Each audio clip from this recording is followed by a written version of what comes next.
Welcome to I dream. నేను Udayasri. Present మనతో ఉన్నారు ప్రముఖ ఆస్ట్రో న్యూమరాలజిస్ట్ రెహమాన్ గారు. ఆయనతో మాట్లాడదాం. నమస్తే sir, welcome to our studio. మీరు ఏ శాస్త్రాలు ఉపయోగిస్తారండి? నేను వచ్చి ఫస్ట్ ఆస్ట్రాలజీ చార్ట్ చూస్తానమ్మా. ఆస్ట్రాలజీ అనేది ఒక అద్భుతమైన సబ్జెక్ట్. దాని ద్వారా మనకు అన్ని విషయాలు తెలుస్తాయి.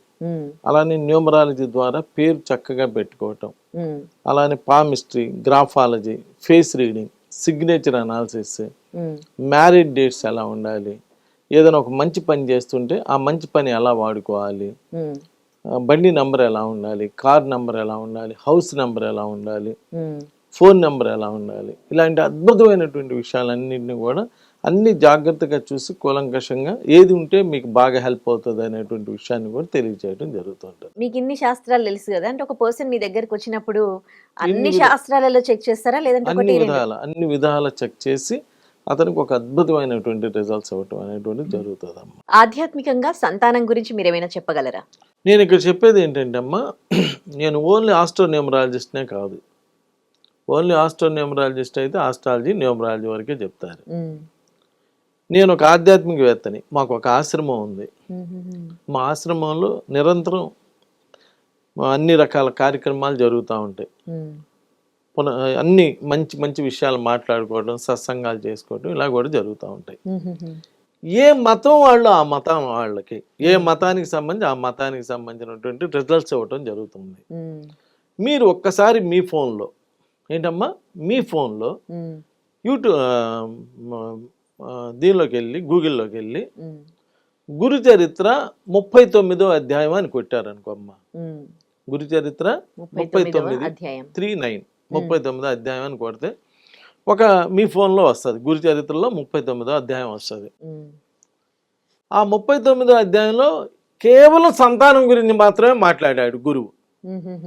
ఒక 60 సంవత్సరాల వయసు ఉన్నటువంటి ఒక ఆమెకి, ఆమె ఎప్పుడు రోజు గురువుని బాగా సేవిస్తూ బాగా పూజిస్తూ ఉంటుంది. ఆమెకి సంతానం లేకపోతే రోజు తిరుగుతూ ఉంటే ఒకరోజు అడుగుతాడు గురువు గారు, ఏందమ్మా ఇలా ఇంత కష్టపడి తిరిగి ఇంత సేవ చేస్తున్నావు, నీ కోరిక ఏందో చెప్పలేదు ఇంతవరకు. ఆ ఉద్దేశం ఏంది, గురువుగారికి తెలుసు కదా, నేను చెప్పేది ఏమిట్లే అని చెప్పి ఆమె ఆలోచిస్తూ ఉంటుంది. అని అడగంగానే, సార్ సంతానం లేదండి, మరి 60 ఏళ్ళు వచ్చేసినాయి, సంతానం లేకపోతే నా లైఫ్ వేస్ట్ కదా అని అడగంగానే, అదేందమ్మా అంత బాధపడమాకమ్మా, నీకు ఒక అమ్మాయి ఒక అబ్బాయి పుడతారు అని చెబుతాడు. ఎమ్మట ఆ తల్లి కూడా ఏం చేసి ఎమ్మటే ముడేసుకునేది. అదేమైనా వస్తువా ముడేయడానికి అని అనాలి నువ్వు. ఇప్పుడు ఆ మాటను ముడేసేసింది. ఆ మాటలా ఏదైనా నేను ఇంకేమైనా చేసిందే అనుకుంటున్నాను. అమ్మ మళ్ళీ ఆ మాట పోకడ మాటను ముడేసింది. అదే ఆధ్యాత్మికత. ఎదురువాడు చెప్పినటువంటి, ఇప్పుడు మనం గుడికి వెళ్తాం ఆయన ఏమి చేయరు, మంత్రాలు చదువుతుంటారు. చదివితే మనకు మంచి జరిగిద్దనే కదా మనం వెళ్ళేది, లేకపోతే ఎందుకు వెళ్తాం? అలా గురువు గారు అనగానే ముడేసుకొని అప్పుడు అడిగిద్ది, అయ్యా 60 సంవత్సరాలు వచ్చినాయి నాకు, ఇంకెట్లా పిల్లలు పుడతారయ్యా, కనీసం వచ్చే జన్మలో అన్నా నాకు పిల్లల్ని ఇవ్వు అని ఇవి మాత్రం మూడైతే వేసుకుంది. ఆ మాట నెక్స్ట్ జన్మ కన్నా ఉపయోగపడిద్దని. అవన్నీ మీరు చదవాలి. ఊరికి చదవకుండా ఊరినే టీవీలు చూస్తా, అబ్బా సంతానం లేకపోతే సంతానం కలిగిద్దా, అట్లా జరిగిద్దా, ఇట్లా జరిగిద్దని ఊరినే క్వశ్చన్స్ వేసుకోవటం కాదు, ఒక్క ప్రయత్నం చేస్తే కానీ తెలియదు. అంటే అప్పుడు ఆయన చెప్పినట్టుగానే ఆమెకి ఒక అమ్మాయి ఒక అబ్బాయి పుడతారు. ఏది 60 ఏళ్ళ వయసులో. ఎలా పుడతారండి 60 ఏళ్ళ వయసులో? నువ్వు ఇప్పుడు అడిగితే మన గుంటూరులో 77 ఏళ్ళ ఆమెకి కూడా పిల్లలు పుట్టారు. అది కూడా మీరే టీవీల్లో చెప్పారు. ఏ వయసుతో సంబంధం లేకుండానే పుడతారు. భగవంతుడు తలుచుకుంటే ఆకాశాన్ని చీల్చిస్తాడంట, తీసుకోదలుచుకున్న అలానే తీసుకుంటాడంట. ఆయన ఇష్టం, ఆయన నిర్ణయానికి ఉంటుంది. మీరు సైన్స్, మీరు కంప్యూటర్ యుగంలో మీరు చేసింది ఏందయ్యా అంటే 100 ఏళ్ల లైఫ్ని 60 ఏళ్ళకి తగ్గించుకున్నారు. అది మీరు సాధించిన సాధన. భగవంతుడి యొక్క నిర్ణయం మీద ఆధారపడి ఉంటుంది మంచి చెడు అనేది. భగవంతుడిని నమ్ముకొని గురు చరిత్ర 39వ అధ్యాయం చదువుకుంటా ఉంటే, ఏదో చదవమన్నాను కదని మొక్కుబడిగా చదవటం కాదు, చక్కగా దాన్ని అవగాహన చేసుకొని అది చదివితే హిందువులు గురు చరిత్ర పారాయణ చేసుకుంటే పిల్లలు పుడతారు.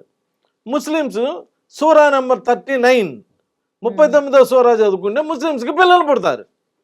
క్రిస్టియన్స్ కీర్తనలు 39వ కీర్తన చదువుకుంటే పిల్లలు పుడతారు. వీటన్నిటికీ ఎవరి దగ్గరికి వెళ్ళక్కర్లేదు, ఏ న్యూమరాలజిస్ట్ దగ్గరికి వెళ్ళక్కర్లేదు. మరి ఎందుకు వెళ్ళాలి అంటే మీకు ఆ అధ్యాయం తెలియదు కదా, అది చెప్పడానికి, అది చెప్పించుకోవడానికి రావాలి. ప్లస్ ఒక్కొక్కరికి వాక్శుద్ధి అని ఉంటుంది. వాళ్ళు చెప్తే జరిగిద్ది, వాళ్ళు చెప్తే జరిగిద్ది. సో నువ్వు 39వ అధ్యాయం చదువుకోమ్మా అని చెప్తే వాళ్ళు అది చదువుకుంటే రిజల్ట్స్ వస్తాయి.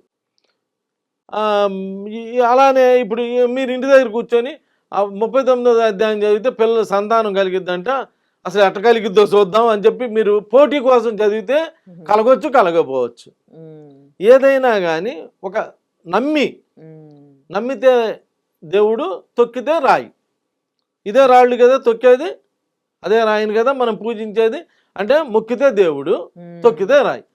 మీరు దాన్ని ఆలోచించుకొని ఇది ఒక ఆధ్యాత్మిక చింతన, ఇది ఒక సృష్టి, ఒక భగవంతుడు చూస్తూ ఉంటాడు. మనం ఆయన్ని నిరంతరం ఒక వేలో మనం పూజిస్తూ ఉంటే మనకు రిజల్ట్స్ వస్తాయని ఒక మంచి పాజిటివ్ ఆలోచనతో చేసుకుంటూ ఉంటే రిజల్ట్స్ వస్తాయి. 7వ తారీఖు పుట్టిన వాళ్ళ నోటితో అంటే రిజల్ట్స్ వస్తాయి. యేసు ప్రభు 25 పుట్టాడు, 2-5 ఏళ్ళలో పుట్టాడు.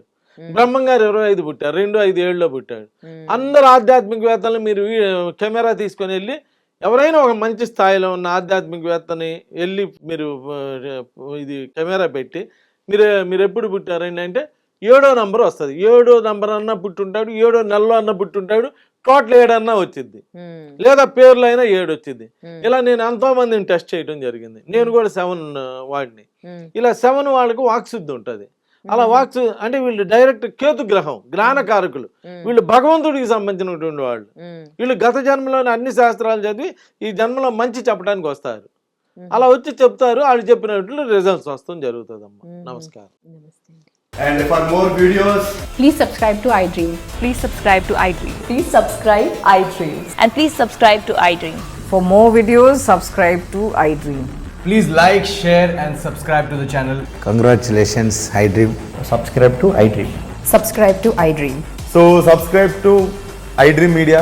iDream team andarki huge congratulations. Please subscribe iDream Media. Please subscribe to iDream. Subscribe iDream. Please subscribe to iDream. iDream అంటే నా కళల ఛానల్ను సబ్స్క్రైబ్ చేసుకున్న నోరు తిరుగుతలేదు, మీరైతే గంట గుర్తు కొట్టండి. For more such videos, please subscribe to iDream.